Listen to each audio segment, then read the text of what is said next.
Have you ever wondered what our world would be like if we hadn't lost centuries of knowledge? What if we had unlocked the secrets of the cosmos, medicine, and engineering long before we did? Now, we're traveling back in time to explore one of history's greatest tragedies, the loss of the Library of Alexandria and what humanity lost forever along with it. Imagine a place, a beacon of intellectual light in the ancient world, whose sole mission was to gather all of the knowledge of humankind under one roof.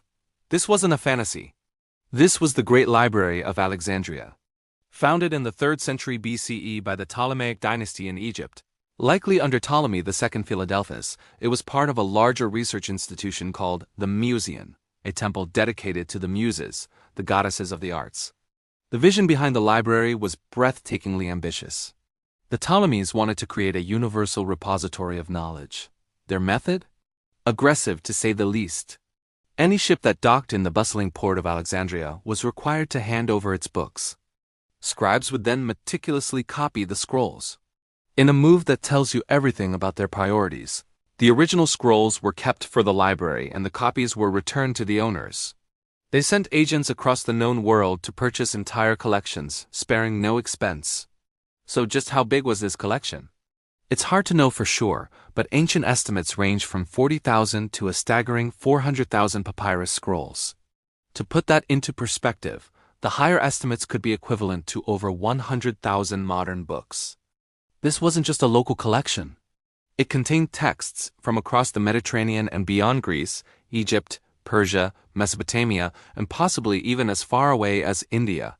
The subjects covered every facet of human inquiry: astronomy, advanced mathematics, life-saving medicine, geography, profound philosophy, and epic literature. This wasn't just a dusty warehouse for scrolls. It was a vibrant university, attracting the greatest minds of the age. Think of it as the Silicon Valley of the ancient world. It was here that Euclid laid down the foundations of geometry that are still taught in schools today.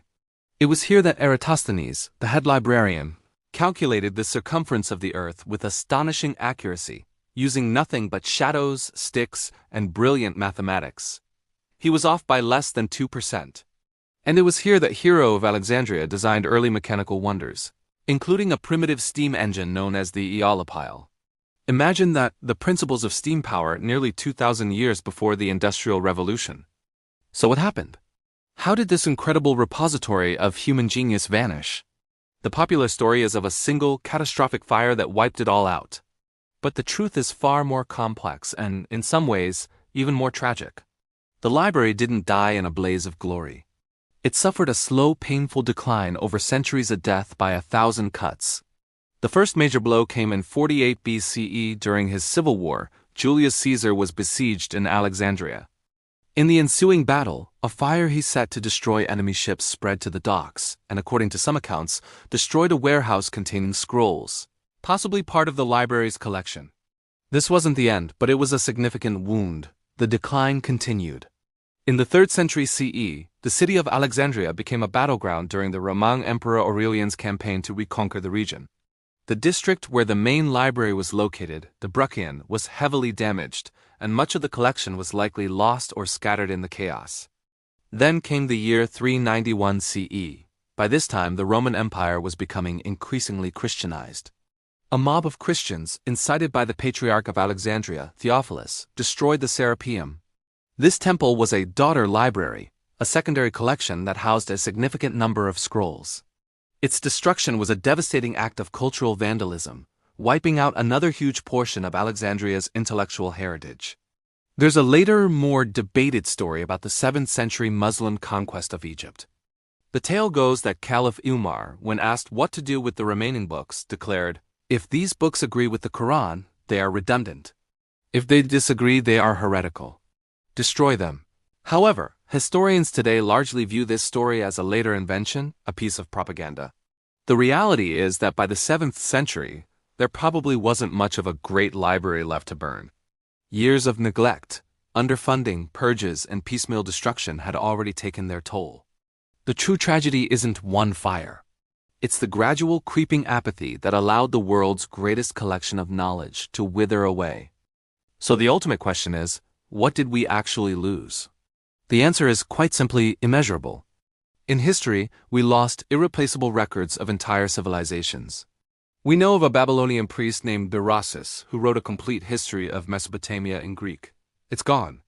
We lost the works of Manetho, an Egyptian priest who chronicled the dynasties of the pharaohs. We only have fragments and summaries quoted by other authors. Imagine having first-hand accounts of ancient Egypt, not just the filtered versions we have now. And then there's literature and philosophy. We know that the great Greek tragedians like Sophocles and Aeschylus wrote hundreds of plays. We have only a tiny fraction, 7 from each. The rest? Gone. We lost entire schools of philosophical thought, epic poems that were said to rival Homer's, and countless works of poetry and prose that would have enriched our understanding of the human condition. The loss is a vast silent void in our cultural history. This is where we enter the realm of speculation, but it's a fascinating thought experiment. What if the library had survived? What if its knowledge had been continuously studied and built upon? First, science would have accelerated beyond our wildest dreams. With the heliocentric theory confirmed in antiquity, would we have reached for the stars centuries earlier? Could we have had a form of space exploration in the Renaissance? With advanced medical texts, would we have conquered diseases and understood anatomy far sooner, potentially avoiding plagues like the Black Death? With Hero's steam engine and other mechanical devices developed, could an industrial revolution have happened in the Roman Empire? The preservation of history would have given us a crystal-clear window into our past. We would understand ancient religions, myths, and the migrations of peoples without the guesswork we rely on today. We might know the truth behind legends like Atlantis or the Trojan War. Our entire cultural landscape would be different, shaped by lost epics and philosophies we can now only dream of. Perhaps the most profound impact would have been on the period we call the Dark Ages. This era of intellectual stagnation in Europe might have been shortened, or even prevented altogether. The continuous flow of knowledge from Alexandria could have fueled a global scientific renaissance centuries before it actually happened, connecting minds from Europe, Africa, and Asia in a shared pursuit of discovery. The Library of Alexandria is more than just a historical tragedy, it's a powerful symbol. Its loss is a haunting reminder that knowledge is fragile and progress is not inevitable. It teaches us that what is painstakingly gathered over generations can be lost in a moment through conflict, neglect, or intolerance.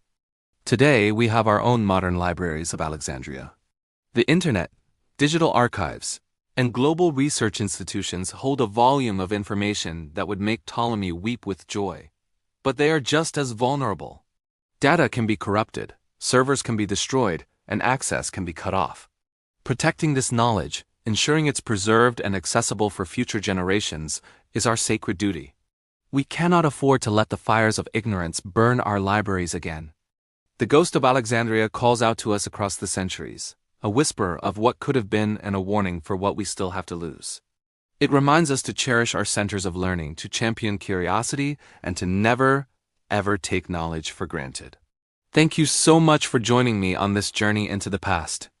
If you found this fascinating, please hit that like button and subscribe for more deep exploration into history's biggest questions.